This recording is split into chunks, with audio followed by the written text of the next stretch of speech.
اور سب سے بڑی تو اس کی فضیلت یہ ہے کہ اس مبارک مہینے کے اندر سرکار دو عالم صلی اللہ علیہ وسلم دنیا میں تشریف لائے۔ یوں تو ہم بہت سی تاریخیں یاد رکھتے ہیں، کئی برادریوں کی تاریخیں ہیں، کئی اور بہادروں کی تاریخیں ہیں، لیکن ہمیں اپنے آقا سرکار دو عالم صلی اللہ علیہ وسلم کے دنیا میں تشریف لانے کی تاریخ معلوم نہ ہو تو پھر ہم سے زیادہ نادان جاہل کوئی نہیں ہو سکتا ہے۔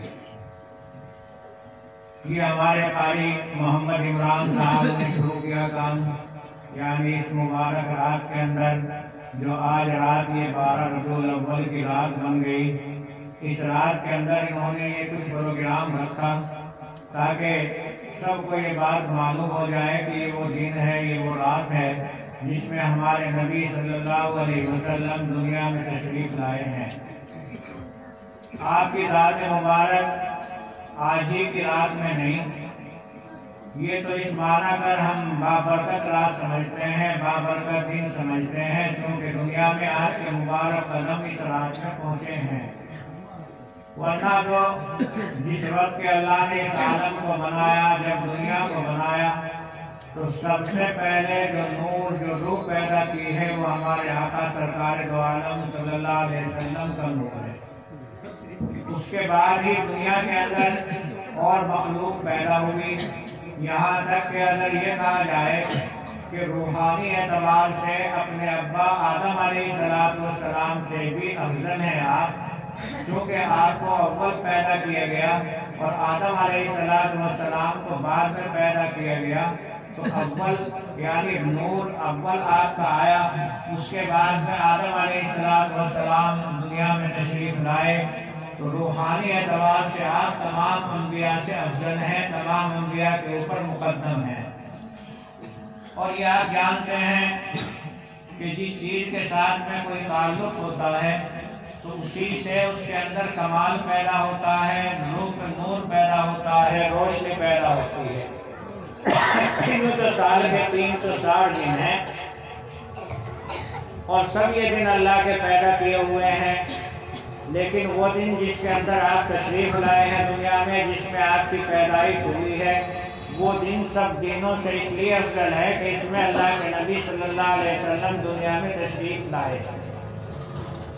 آپ دنیا میں آئے، حالانکہ بچپن ہے، بچے ہیں، اور بچہ جب دنیا میں آتا ہے تو وہ بہت سی چیزوں سے ناواقف ہوتا ہے، لیکن آپ دنیا میں آئے تو جسمانی اعتبار سے دنیا میں آنا، ساری دنیا کے اندر ایک زلزلہ پیدا ہو گیا، یہاں تک کہ دنیا کے وہ لوگ جو کہ اللہ کے علاوہ اوروں کی پوجا کرتے تھے، ایران کے لوگ پوجا کیا کرتے تھے آگ کی، ان کے یہاں آگ ہی معبود تھا، اسی کے سامنے وہ سر جھکاتے، اسی کے سامنے وہ سجدہ کرتے، اور ایران کی وہ آگ جس کو وہ اپنا معبود مانتے تھے، 1000 سال سے پہلے کبھی آگ نہیں بجھی، لیکن آپ کے مبارک قدم دنیا میں آئے تو آپ کے مبارک قدم آتے ہی وہ آگ بجھ گئی۔ ایران والوں کو بڑا فکر ہوا، یہ آگ کبھی ہم نے بجھنے نہیں دی، تو آج یہ کیا ہوا کہ یہ آگ بجھ گئی۔ ایران کا وہ بادشاہ جو اپنے کو بہت بڑا معبود، بہت بڑا خدا سمجھا کرتا تھا، دنیا میں آپ کے مبارک قدم پہنچے تو آپ کے مبارک قدم پہنچتے ہی ایران کے محلات میں زلزلہ آ گیا، اور ایران کے بادشاہ کے وہ کنگورے جو کبھی جھکے نہیں تھے، 14 کنگورے ایک دم ٹوٹ کر کے نیچے گر پڑے۔ یہ گویا کہ دنیا کو یہ بتانا تھا کہ اب دنیا کے اندر وہ نبی آ گیا ہے، دنیا کے اندر اللہ کا پیغام لے کر کے وہ ذات آ گئی ہے کہ اب اللہ کے علاوہ کسی کا کوئی کام نہیں چلے گا، کسی کا نام کوئی بلند نہیں ہوگا۔ تو دنیا اس بات کے اوپر حیران تھی کہ ہو کیا رہا ہے۔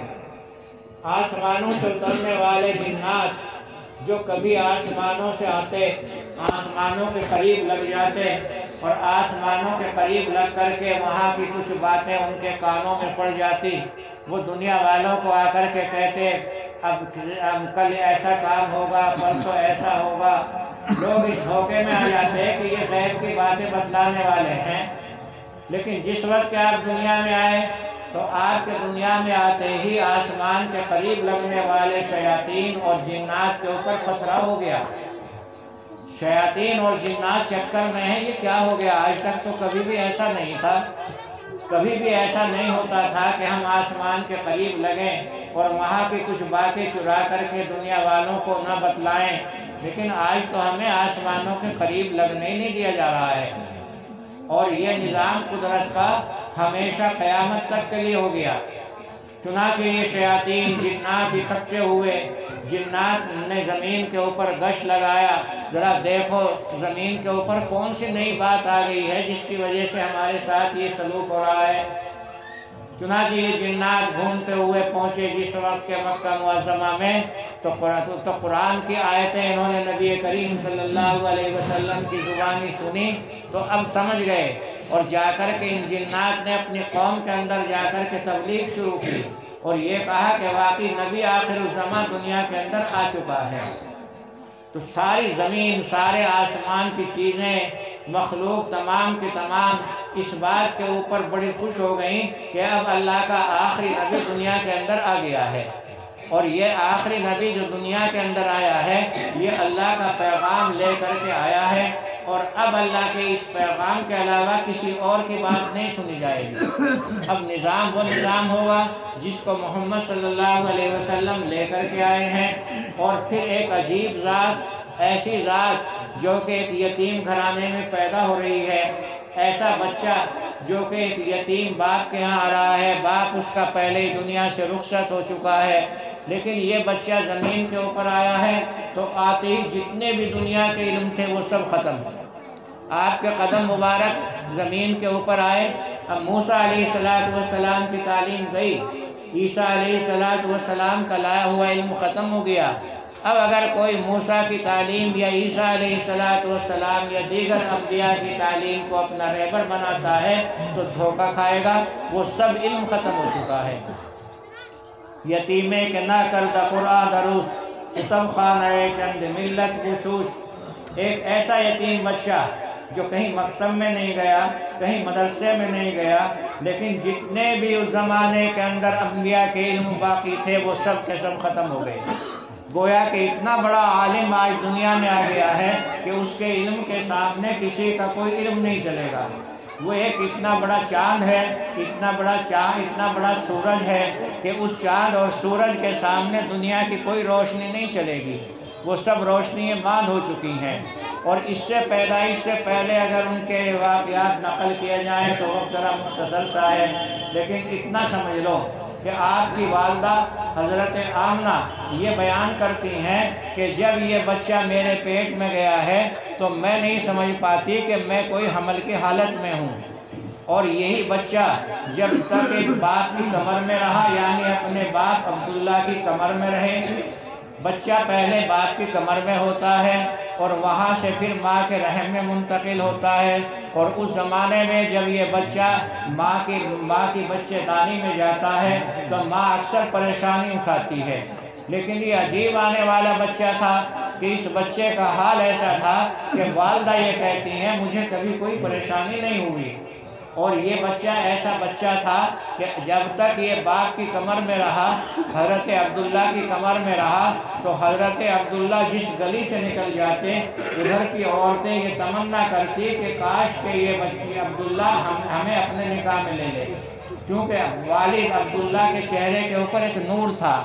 گویا کہ یہ بچہ جب تک باپ کی کمر میں ہے تو باپ کے چہرے کے اوپر اس کا نور چمک رہا ہے، اور جس وقت کے حضرت عبدالمطلب آپ کے دادا حضرت عبداللہ کو لے کر کے نکاح کے لیے مدینے کی طرف چلے ہیں تو راستے میں کھڑی ہوئی بہت ساری مکے کی عورتیں حضرت عبداللہ کو اپنی طرف متوجہ کرنا چاہتی تھیں، یہ چاہتی تھیں کہ کاش کہ عبداللہ ہمیں اپنے نکاح میں لے لے، اور حضرت عبداللہ نکاح کے بعد جب واپس آئے ہیں اب وہی عورتیں تھیں جو کہتی تھیں اب عبداللہ وہ عبداللہ نہیں رہا جو پہلے تھا۔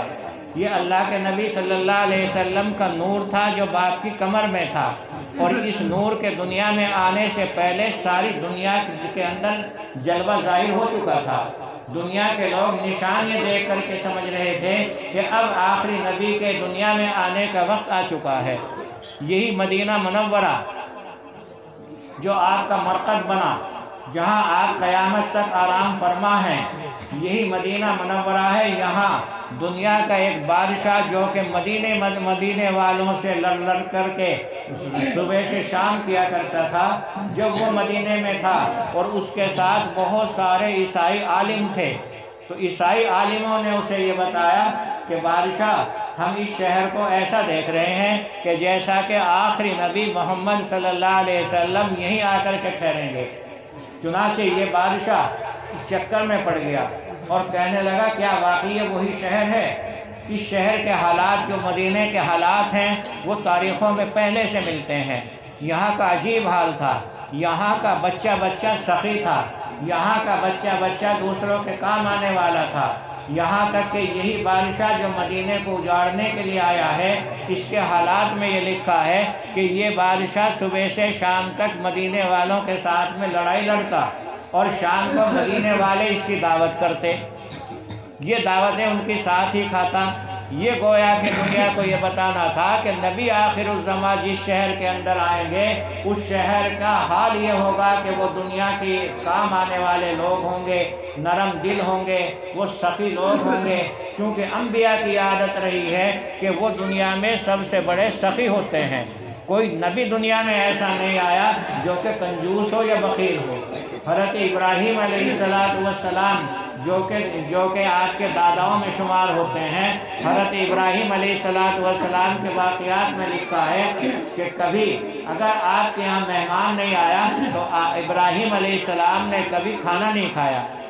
ایک مرتبہ نہیں آیا کوئی مہمان تو راستے کے اوپر کھڑے ہو گئے، تلاش کرنے لگے، آنے والا کوئی آئے تو میں اسے اپنے ساتھ کھانا کھلاؤں۔ یہ انبیاء کرام کی عادت ہوتی ہے۔ نبی کا حال یہ ہوتا ہے کہ وہ خود بھوکا رہ جاتا ہے لیکن وہ دوسرے بھوکوں کی بھوک کو برداشت نہیں کرتا۔ انبیاء کرام کے جو عادتیں ہوتی ہیں، جتنے دنیا کے کمالات ہوتے ہیں وہ سب ان کی ذات میں جمع ہوتے ہیں۔ تو ابراہیم علیہ السلام باہر کھڑے ہو گئے، کوئی مہمان آئے، آنے والا ایک آیا، بڑے میاں دیکھ کر کے بڑے راضی ہو گئے، آ رہے ہیں ایک بڑے میاں، چلو ہمارے ساتھ دسترخوان کے اوپر بیٹھیں گے، کھانا کھائیں گے۔ ابراہیم علیہ السلام اس بڑے میاں کو ساتھ لے گئے، جا کر کے نہلایا، عمدہ کپڑے پہنائے، غسل کرایا اور پھر دسترخوان کے اوپر بٹھایا۔ لیکن جب اس نے کھانا شروع کیا تو اس نے بسم اللہ نہیں کہی۔ ابراہیم علیہ السلام کہنے لگے، بڑے میاں تم نے اتنی عمر گزار دی، بال تمہارے سفید ہو گئے، منہ میں تمہارے دانت نہیں رہے، کیا تمہیں یہ معلوم نہیں کہ جب کھانے کے اوپر بیٹھا کرتے ہیں تو کھانا دینے والے کا نام لے لیا کرتے ہیں؟ تو بڑے میاں نے کہا، مجھے کیا معلوم، میں تو اتنا جانتا ہوں کہ ہمارا جو بڑا ہے، ہمارا جو پیر ہے، وہ آگ کا پجاری ہے، اور اس نے ہمیں نہیں بتلایا کہ جب کھانے کے اوپر بیٹھو تو بسم اللہ کہو۔ تو ابراہیم علیہ السلام سمجھ گئے کہ یہ تو آگ کا پجاری ہے، یہ اللہ کا ماننے والا ہے ہی نہیں۔ تو اب پھر بھی ابراہیم علیہ السلام نے اسے پکارا، کھانا ساتھ کھلایا۔ تو انبیاء کرام کی عادت ہوا کرتی ہے کہ وہ سب سے بڑے سخی ہوا کرتے ہیں، اور جہاں نبی آخر الزماں دنیا کا جو آخری نبی ہے اور جس کے اندر اللہ نے تمام کمالات جمع کر دیے ہیں، وہ جس شہر کے اندر پہنچے تو اس شہر والوں کا کیا حال ہوگا؟ آج بھی حاجی لوگ جانتے ہیں کہ دنیا کے تمام شہروں میں آپ گھوم لیں، لیکن مدینہ منورہ کے رہنے والے حضرات کے اندر جتنی تواضع ہے، جتنی انکساری ہے، جتنی سخاوت ہے، وہ دنیا کے کسی شہر والوں کے اندر نہیں پائی جائے گی۔ اس لیے کہ یہ نبی آخر الزماں کا شہر ہے، یہ اس نبی کا شہر ہے کہ اگر وہ دنیا میں نہ آتا تو نہ آسمان پیدا ہوتا نہ زمین پیدا ہوتی۔ لولاک لما خلقت الافلاک، اگر ہمیں دنیا کے اندر محمد کو نہ بھیجنا ہوتا تو نہ ہم آسمان کو پیدا کرتے نہ ہم زمین کو پیدا کرتے۔ تو مدینہ منورہ کا یہ اخلاق کہ آپ دشمن کو بھی شام کو کھانا کھلا رہے ہیں، تو یہ سمجھ لیا کہ واقعی یہ تو وہی شہر ہے جہاں آخری نبی دنیا میں آئیں گی۔ اس سے آپ اندازہ یہ لگا لیجئے کہ نبی کا علم یا نبی کا نور جس جگہ آتا ہے، اگر وہ پہلے سے کمال والا نہیں ہے تو یہ نور، یہ علم آ کر کے کمال پیدا کر دے گا۔ یہی مٹی کے برتن ہیں، مٹی کے برتن کے اندر اگر اچھی چیز آ جاتی ہے تو مٹی کے برتن کی قیمت بڑھ جاتی ہے۔ تو نبی کا لایا ہوا علم جس سینے کے اندر آئے گا وہ سینہ منور ہو جائے گا، وہاں پر علم کا نور آ جائے گا۔ تو بادشاہ نے سوچا کہ نبی آخر الزماں اس شہر کے اندر آئیں گے اور میں کیا ان کی خدمت کروں، وہ کب آئیں گے میں تو نہیں جانتا۔ تو بادشاہ نے یہ کیا کہ اچھا اس آخری نبی کے لیے مکان بنا دو، اور وصیت لکھ کر کے دی کہ دیکھو یہ مکان بادشاہ کی طرف سے ہے، عیسائی بادشاہ ہے، لیکن وہ یہ چاہتا ہے کہ آخری دنیا میں آنے والے نبی کی کچھ خدمت کر جائے، اس لیے میں نے یہ مکان بنایا ہے اور رہنے والے کو وصیت کر دی کہ میرے بعد آنے والے کو یہ مکان دیا جائے اور اسے کہا جائے کہ یہ نبی آخر الزماں کا مکان ہے، اور ایسے ہی وہ بعد والے کو وصیت کر کے جائے، یہاں تک کہ جب وہ آخری نبی مدینے میں پہنچے تو اسی مکان کے اندر آپ کا قیام ہو۔ چنانچہ یہ وہی مکان ہے جس کے اندر سرکار دو عالم صلی اللہ علیہ وسلم کا قیام ہوا۔ آخری اس مکان کے اندر رہنے والے ابو ایوب تھے، لیکن ابو ایوب کا یہ اپنا ذاتی مکان نہیں تھا، ابو ایوب کا یہ مکان امانت کے طور سے تھا، اور جب آپ مدینے کے اندر پہنچے ہیں ہر آدمی یہ تمنا کر رہا تھا کہ کاش آپ کے مبارک قدم میرے گھر میں پہنچ جائیں۔ آپ جس اونٹنی کے اوپر تھے ہر ایک آدمی کوشش کرتا تھا کہ اس اونٹنی کی نکیل میں پکڑ لوں، ہر آدمی گلیوں میں کھڑا تھا، لیکن آپ نے ارشاد فرمایا چھوڑو، اس اونٹنی کو اللہ کی طرف سے حکم ملا ہوا ہے، یہ جہاں ٹھہرے گی بس وہی ہمارا مقام ہوگا، یہ جا کر کے اسی مکان کے اوپر ٹھہری۔ تو دنیا کے اندر پہلے سے یہ چرچے تھے کہ آخری آنے والا نبی آئے گا اور دنیا کا وہ رہبر ہوگا، دنیا کو وہ راستہ بتائے گا، جو لوگ اس راستے کے اوپر چلیں گے وہ کامیاب ہوں گے، اور جو اس راستے کو چھوڑ کر کے دوسرا کوئی راستہ اختیار کریں گے وہ ناکام ہوں گے۔ ہندوستان کے اندر آنے والا ایک سیاح گھوم کر کے پہنچنے والا، اس نے خود یہ لکھا ہے کہ جب میں ہندوستان میں پہنچا تو میں نے ہندوستان کے اندر گلاب کا ایک پھول دیکھا، اور گلاب کے اس پھول کے اوپر محمد الرسول اللہ لکھا ہوا تھا، حالانکہ اس وقت تک آپ دنیا میں تشریف نہیں لائے تھے، یہ پہلے سیاحوں کا کام ہے۔ تو بھائی دنیا کے لوگ کوشش کر رہے تھے، سوچ رہے تھے کہ کب آئے وہ آخری نبی۔ ذرا سوچو تو حضرت سلمان فارسی ایران سے چل رہے ہیں، کس لیے چلے ہیں؟ بادشاہ کے لڑکے تھے، لیکن تلاش انہیں یہ ہوئی کہ میں آخری نبی کا نظارہ کر لوں، آخری نبی سے میں کچھ لے لوں۔ کتنی جگہ غلام بنتے اور پھر آخر آ کر کے مدینے میں پہنچے، تو آپ کی آواز ایران تک پہنچ رہی تھی، حالانکہ ایران میں اس وقت تک اسلام نہیں پہنچا تھا، لیکن دنیا کے سمجھدار لوگ تلاش میں تھے کہ وہ نبی آ جائے کہ جس نبی کی پیشین گوئیاں تمام انبیاء نے کی ہیں۔ ذرا سوچو صہیب رومی، روم کے رہنے والے کہاں پہنچ رہے ہیں؟ مدینہ منورہ کے اندر آپ کی ذات کی زیارت کرنے کے لیے، چاروں طرف سے، حالانکہ نہ اس زمانے میں جہاز تھے، نہ اس زمانے میں ریلیں تھی، نہ اس زمانے کے اندر موبائل تھے، کس طریقے سے دنیا کے اندر یہ آوازیں پہنچی کہ آخری نبی اب آ رہا ہے۔ تو ساری دنیا سے لوگ آپ کی زیارت کرنے کے لیے، آپ کا علم لینے کے لیے آئے۔ اور صحیح بات تو یہ ہے کہ اگر ہندوستان کے اندر آپ کا لایا ہوا علم نہ آتا تو یہاں انسان نہ ہوتے بلکہ درندہ ہوتے۔ یہی تو وہ زمین ہے ہندوستان کی کہ اگر شوہر کا انتقال ہو گیا تو شوہر کے انتقال کے ساتھ ساتھ اس کی بیوی کو بھی اسی آگ میں جلا دیا کرتے تھے، جس کو ستی کہتے ہیں۔ آج دنیا کے لوگ اعتراض کرنے لگے اسلام کے اوپر، مسلمان کے اوپر، لیکن اسلام دنیا میں آیا ہے، ہندوستان میں آیا ہے، تو یہاں کے رہنے والوں کو سلیقہ سکھایا گیا، یہاں کے رہنے والوں کو بتایا گیا کہ دیکھو اللہ کا علم جہاں آتا ہے وہاں کس طریقے سے زندگی سنور جاتی ہیں۔ ایسے ہی اگر دنیا کے اندر آپ کا علم نہ پہنچے تو دنیا کے لوگ بالکل حیوان بن جائیں گے۔ ایک دفعہ اڑیسہ میں حضرت علامہ صاحب کے ساتھ سفر تھا، چلتے چلتے راستے میں ایک جگہ آئی تو دیکھا گیا کہ وہاں ہڈیاں انسانوں کی پڑی ہیں، کسی کی کھوپڑیاں پڑی ہیں، کسی کے پیر پڑے ہیں۔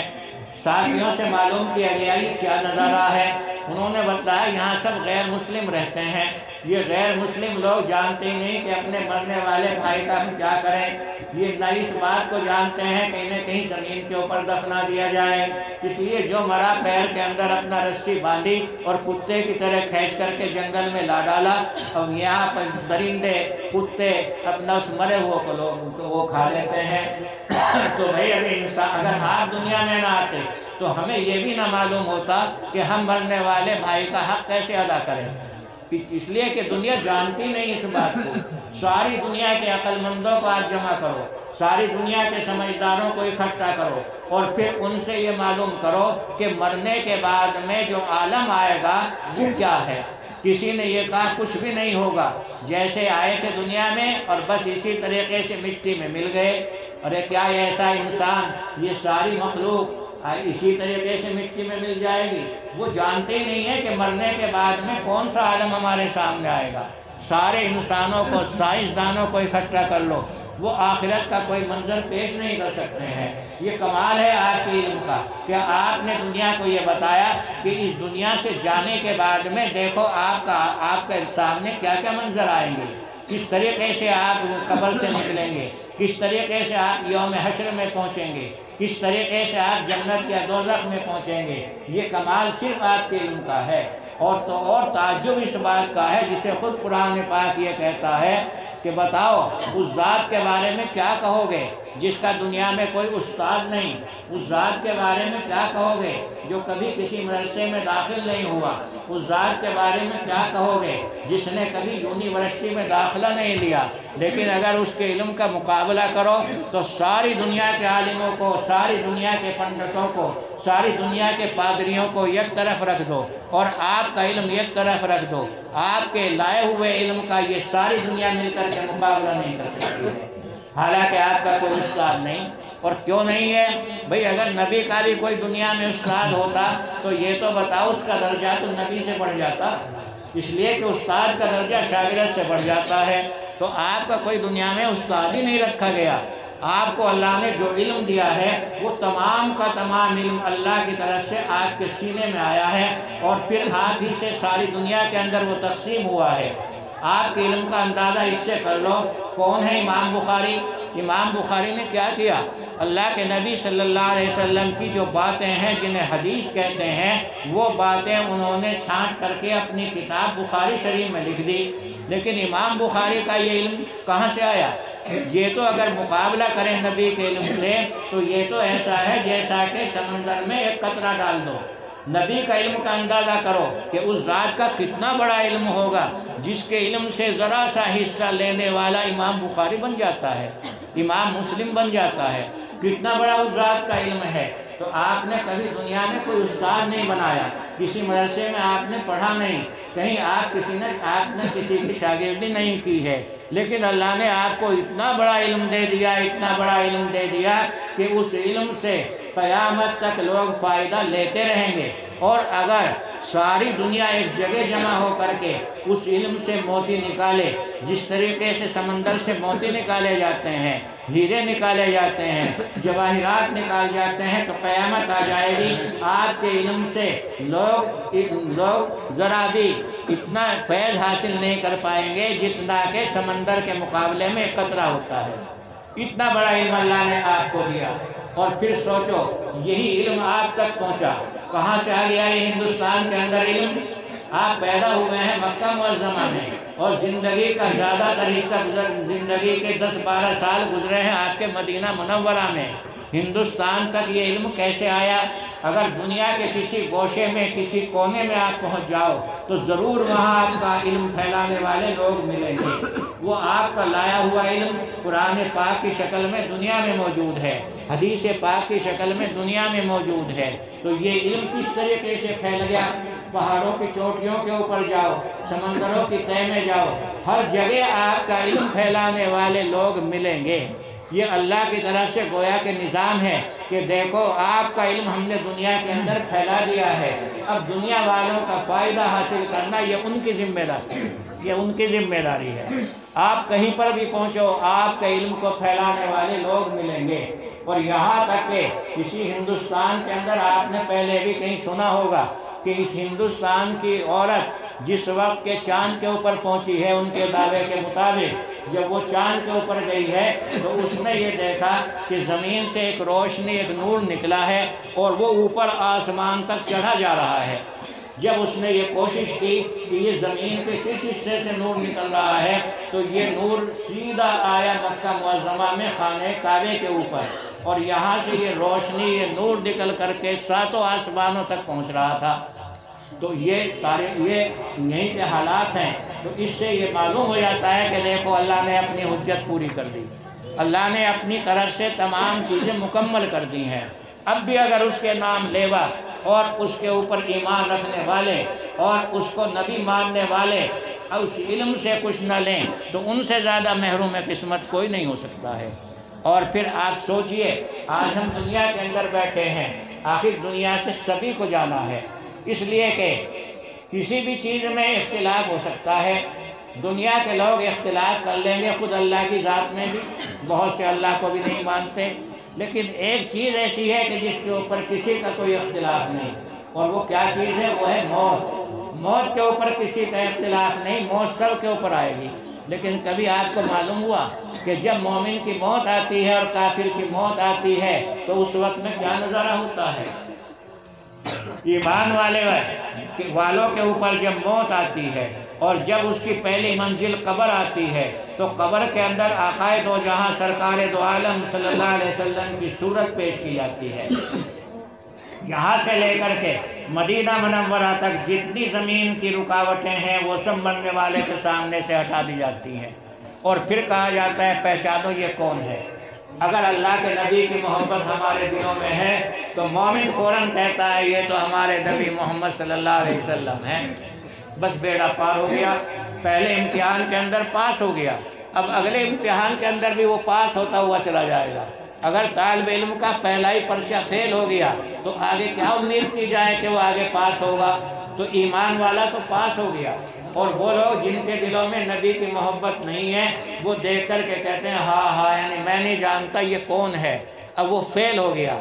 تو بھئی مومن جس کے دل کے اندر اللہ کے نبی کی محبت ہے، یہ اللہ کے نبی کی محبت یہاں بھی کام آ رہی ہے، قبر کے اندر بھی، اور یہاں سے آگے چلو گے تو حشر کے میدان میں بھی آپ کی یہ محبت کام آئے گی۔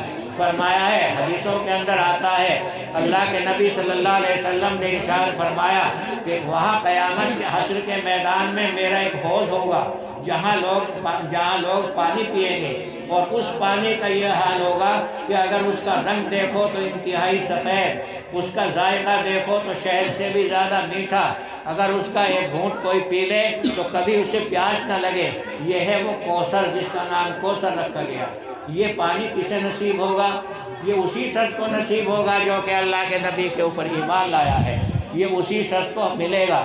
اور پھر سوچو کہ یہاں سے گزرنے کے بعد میں اگر وہ لوگ جن کے دلوں کے اندر ذرا سی بھی اللہ کے نبی کی محبت ہے اور وہ اپنی کسی کمی کی وجہ سے دوزخ میں چلا گیا ہے تو نبی کریم صلی اللہ علیہ وسلم سفارش کر کے اسے دوزخ سے نکالیں گے۔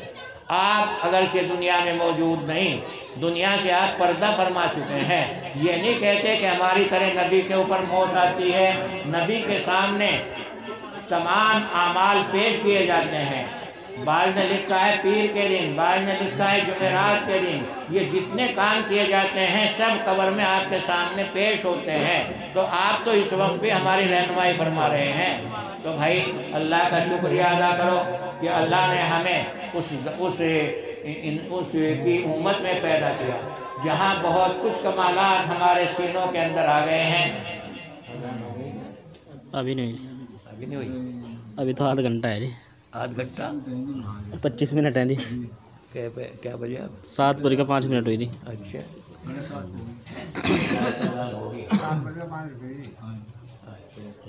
اذان تک ہے نا، 7:30 پر مجلس ختم کر دینی چاہیے تاکہ نماز پڑھ لیں پھر ہم لوگ۔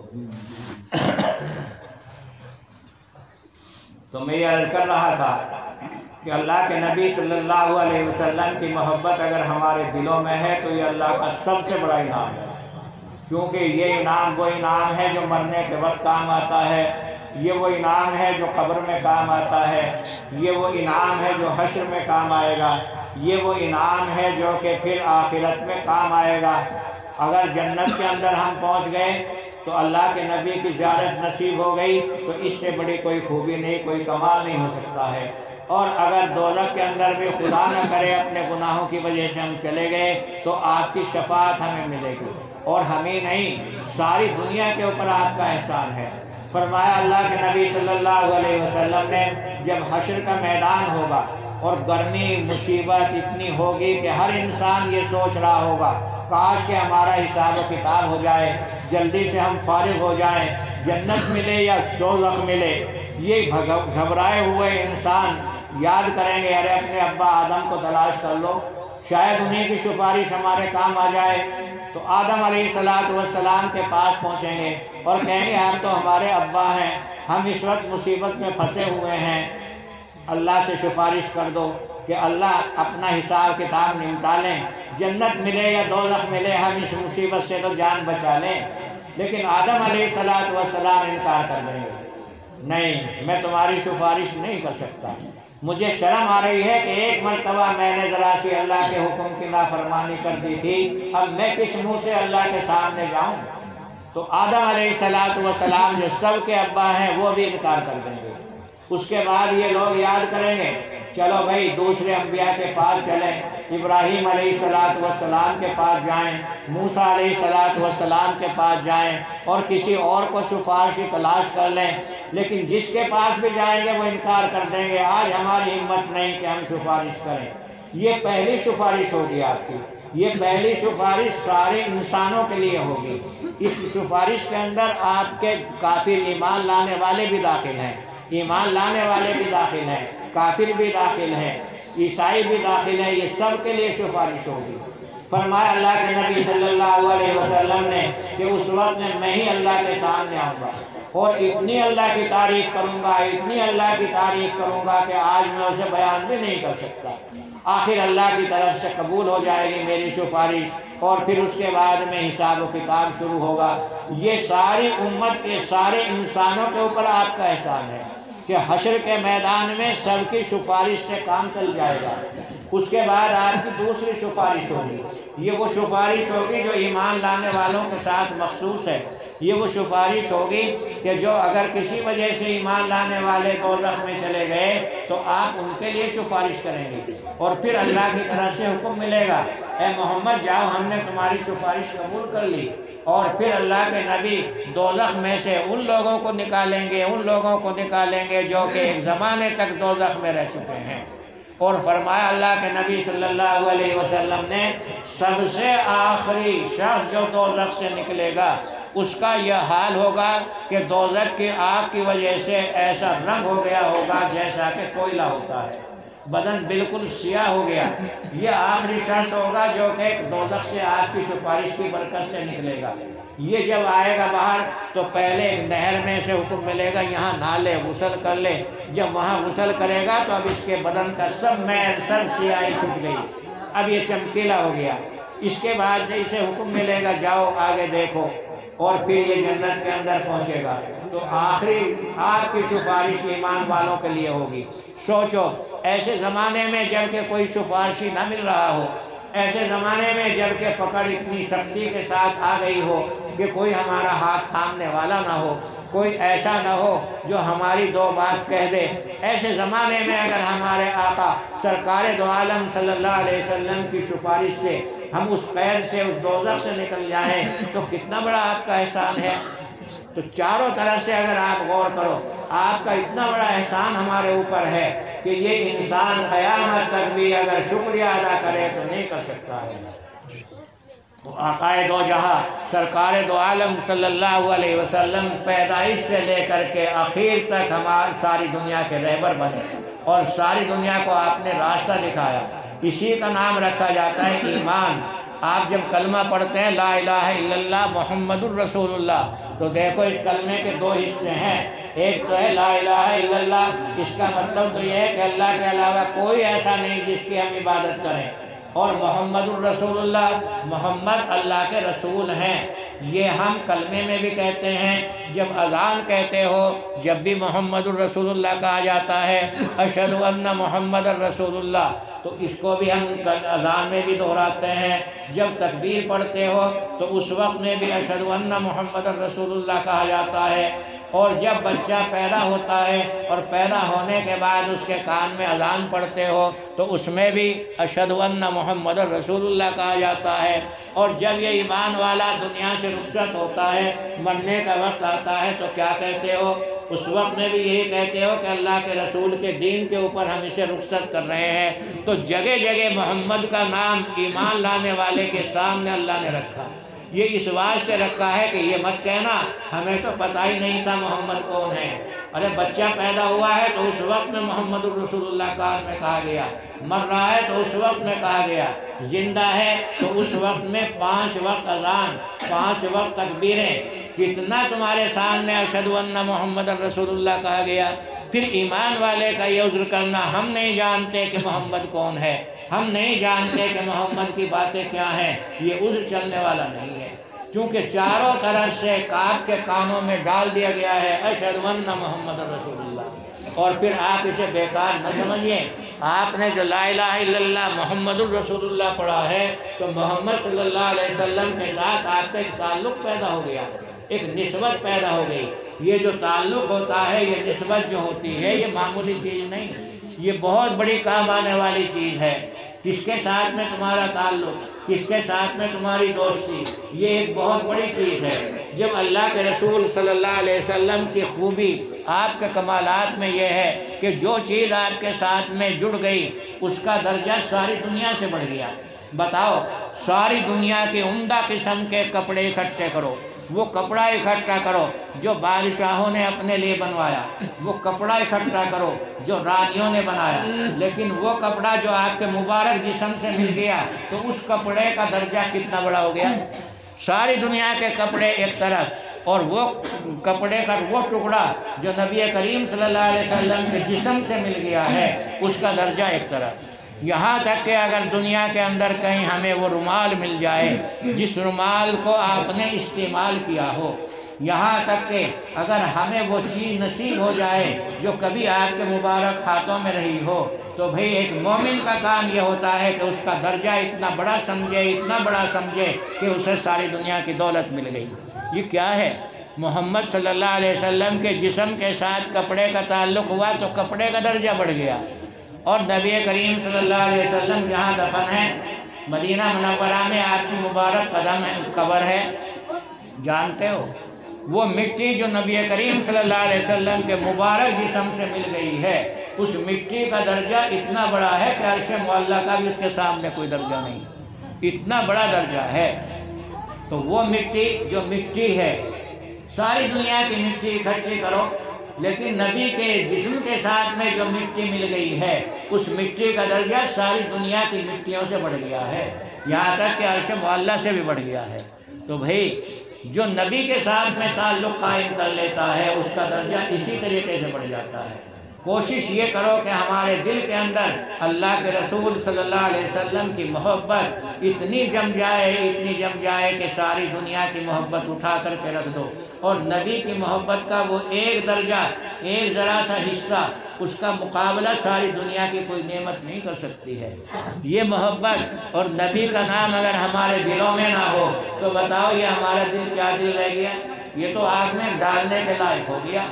اور یہی دل ہے جس دل کے اندر اللہ کی محبت آ گئی تو پھر رسول کی محبت آ گئی، تو اب یہ دل ساری دنیا کے دلوں سے بڑھ گیا۔ ذرا سوچو کہ دنیا کے اندر بھی یہی حال ہے۔ دنیا کے اندر اگر آپ اپنا تعلق کسی چیز کے ساتھ قائم کر لیتے ہیں تو اس کا درجہ بڑھ جاتا ہے۔ آپ بھٹے سے اینٹیں اٹھا کر کے لاتے ہو، اب یہی اینٹیں ہیں جو آپ نے مسجد کی دیواروں میں لگا دی۔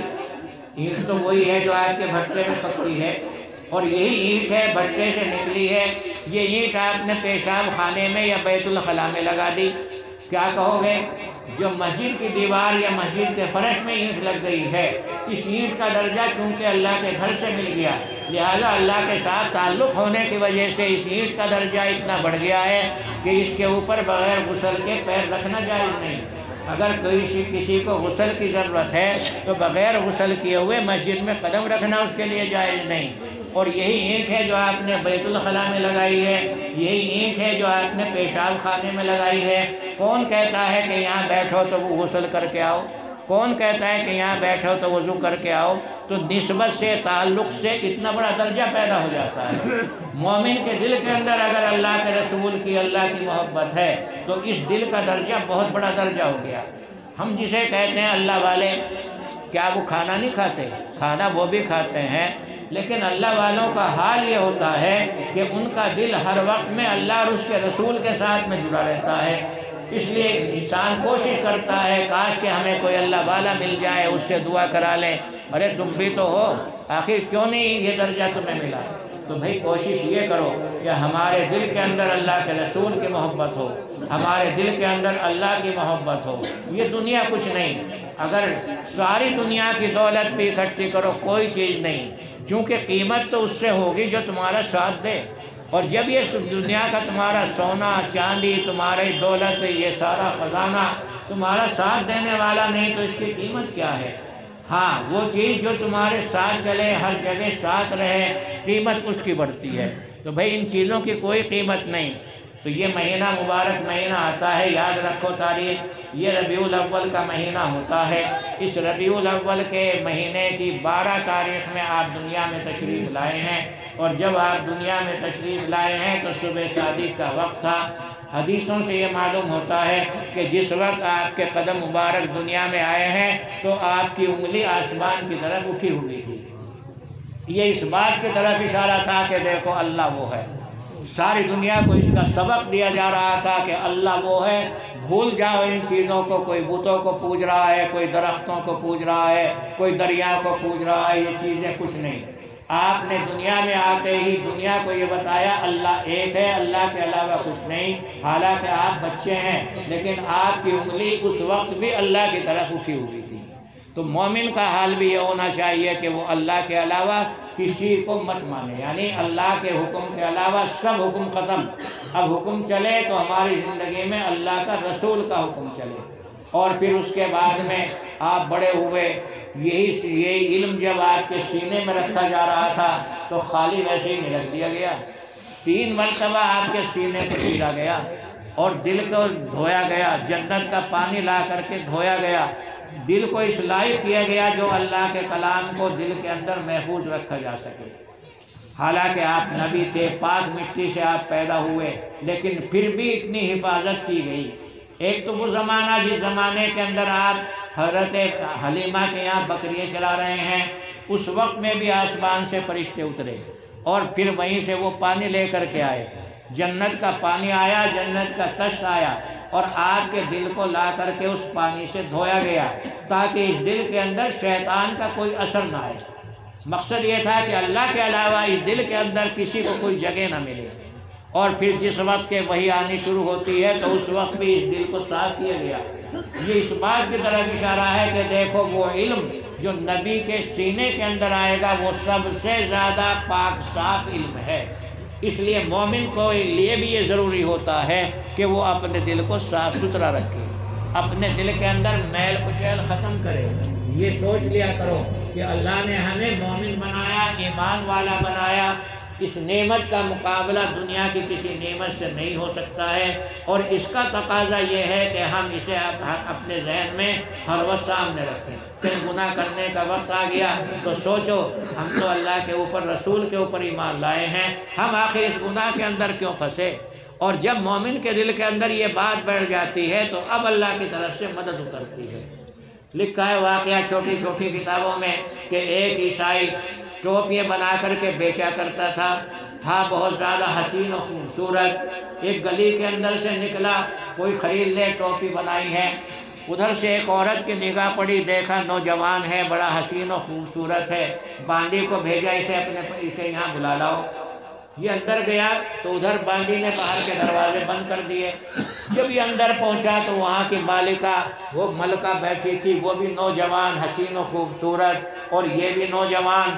اس مالکہ نے یہ چاہا کہ میں اسے گناہ میں پھنساؤں، لیکن اس نے یہ کہا کہ نہیں، میرے سینے کے اندر، میرے دل کے اندر اللہ کا علم ہے، میرے پاس انجیل ہے، میں نے اسے پڑھا ہے، میرے سینے کے اندر وہ محفوظ ہے، میں دل کے اندر، سینے کے اندر ہوتے ہوئے اللہ کے حکم کو نہیں توڑ سکتا ہوں۔ اس عورت نے کہا کہ دیکھ نہیں رہے ہو باہر سب تالے پڑے ہوئے ہیں، بھاگے گا تو کہاں کو بھاگے گا؟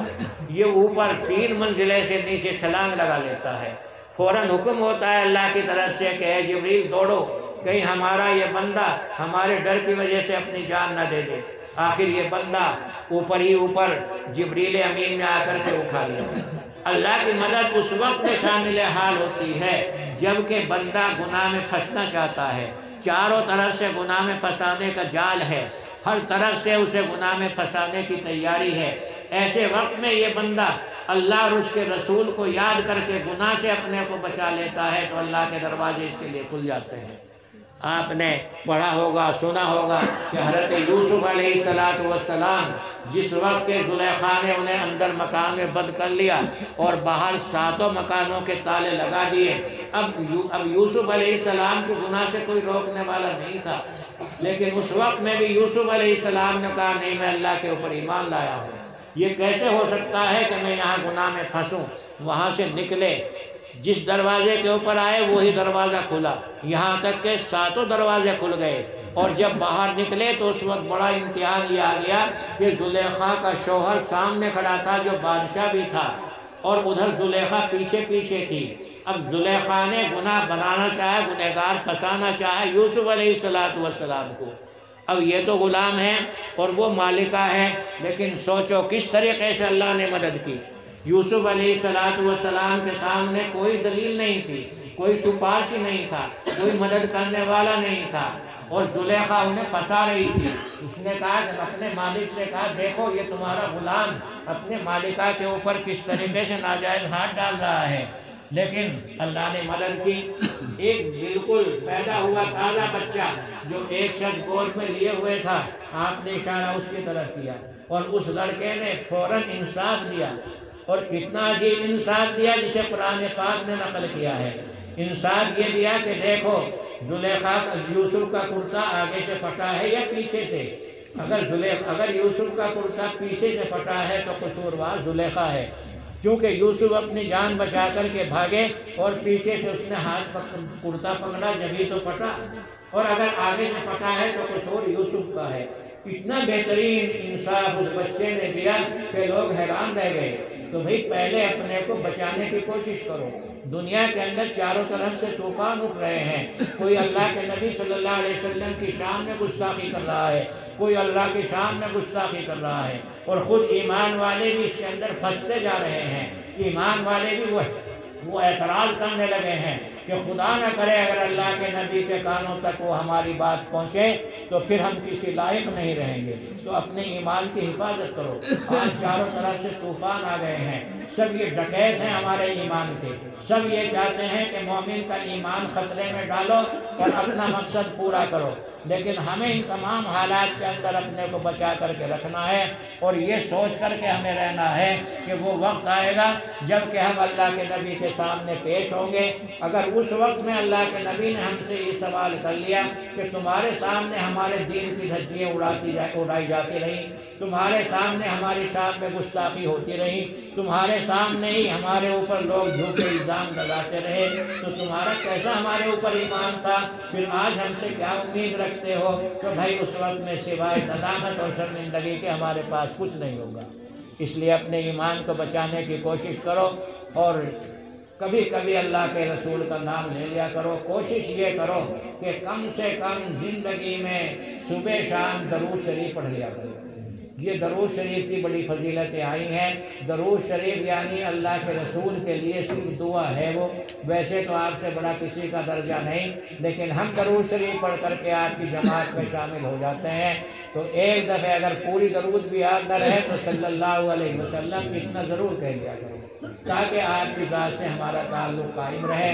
اور یہ سوچا کرو کہ آپ سے زیادہ فضیلت والا دنیا میں کوئی نہیں۔ یہ دنیا کے لوگ کتے ہیں، اصل وہی ہے جو اللہ اور اس کے رسول کے اوپر ایمان رکھتا ہو۔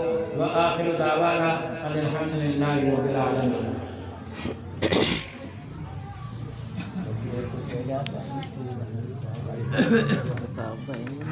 دعا کرا دیں؟ آ رہے ہیں 5 منٹ رہ رہی ہے بس. 5 منٹ تو کچھ نہیں، اٹھو گے دعا ہو گئی کہ اپنا مسجد میں پہنچو. ہاں اصل کوشش کرو جماعت کے ساتھ نماز پڑھ لینے کی، یہ بڑی فضیلت کی چیزیں ہیں جی. 2 چیزوں کا مومن اہتمام کر لے. ایک تو حلال کا لقمہ کھانے کی کوشش کرو، کیونکہ حرام کا لقمہ جب پیٹ میں چلا جاتا ہے تو 40 دن تک نماز قبول نہیں ہوتی.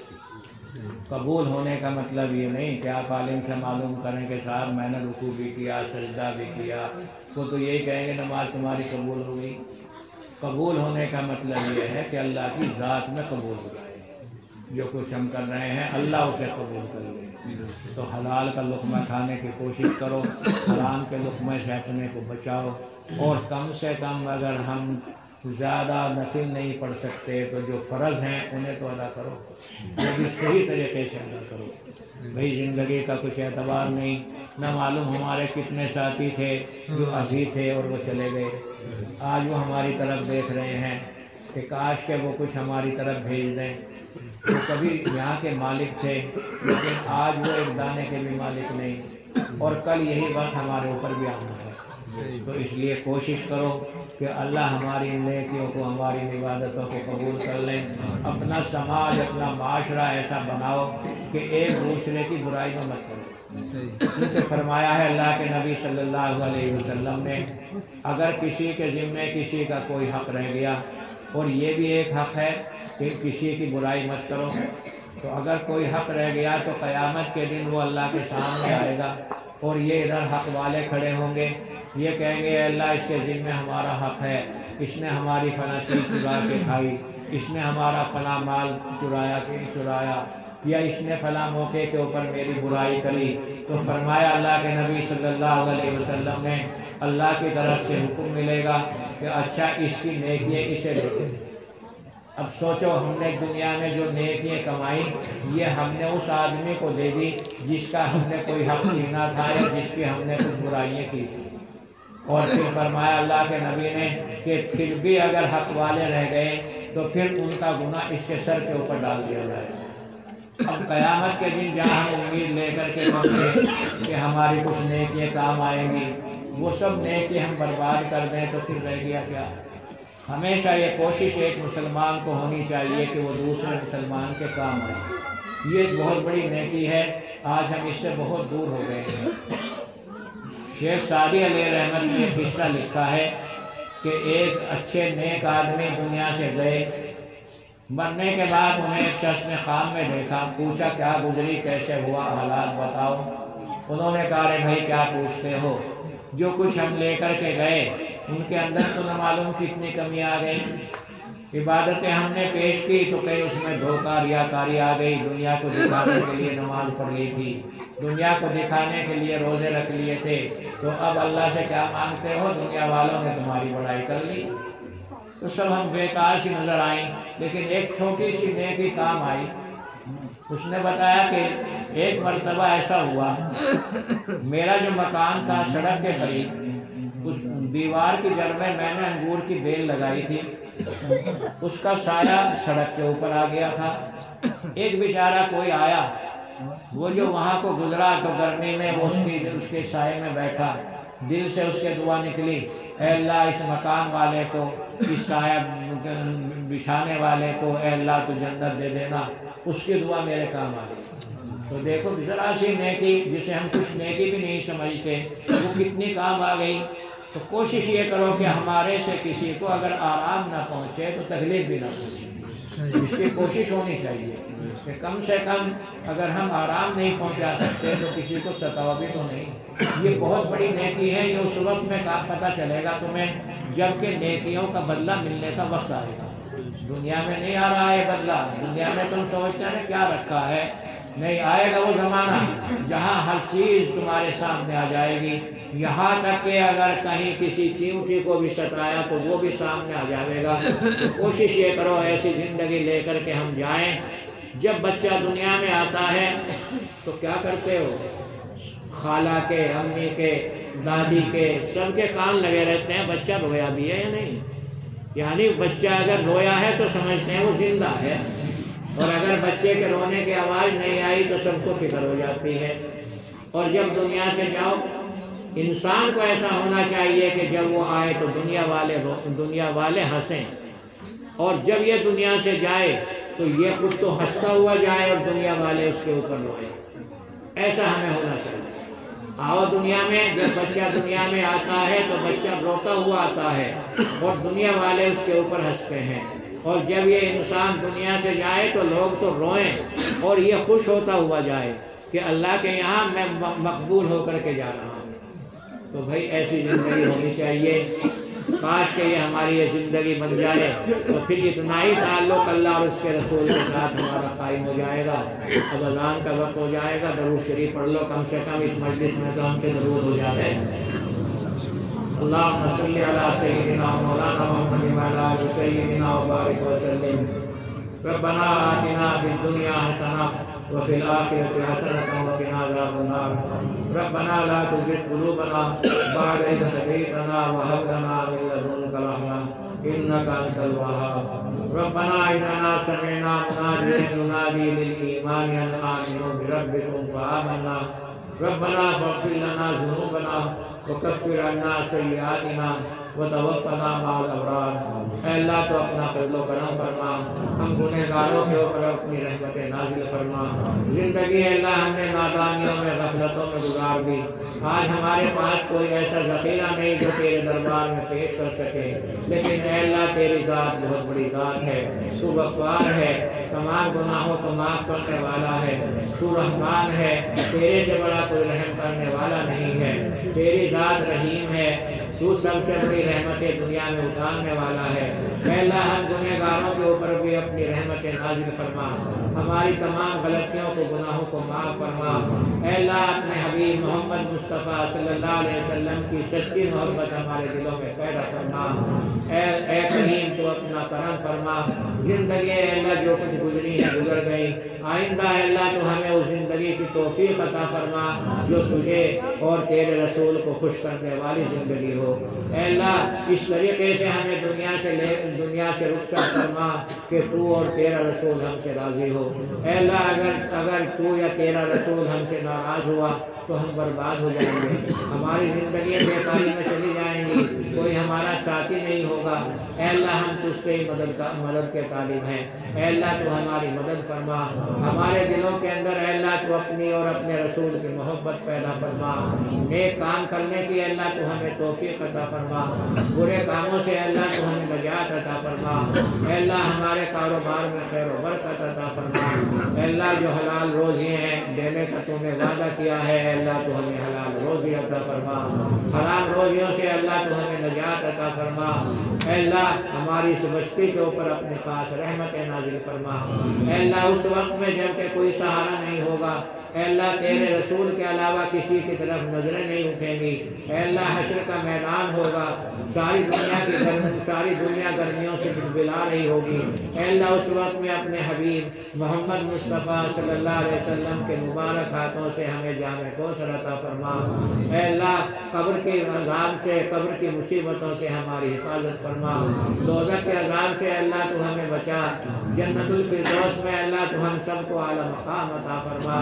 جو ہمارے والدین، ہمارے یار دوست آج دنیا میں نہیں ہیں، اے اللہ تو ان تمام کے درجات کو بلندی عطا فرما، اے اللہ تو ان تمام کے درجات کو اونچے سے اونچا درجہ عطا فرما، سب کو اے اللہ تو جنت الفردوس میں اعلیٰ مقام عطا فرما۔ ہماری اولادوں کو، ہمارے اہل و عیال کو اے اللہ تو ہمارے لیے رحمت فرما، اے اللہ تو ان کو ہمارے لیے امتحان نہ بنا، ہم امتحانوں میں پورے اترنے والے نہیں ہیں، اے اللہ ہم تو تیرے سے رحمتوں کے طالب ہیں، تو اپنی رحمت نازل فرما۔ جب دنیا سے رخصت ہو تو اے اللہ ایمان کے ساتھ اٹھا۔ وصلی اللہ تعالی علی خیر خلقہ محمد وآلہ وصحبہ اجمعین برحمتک یا ارحم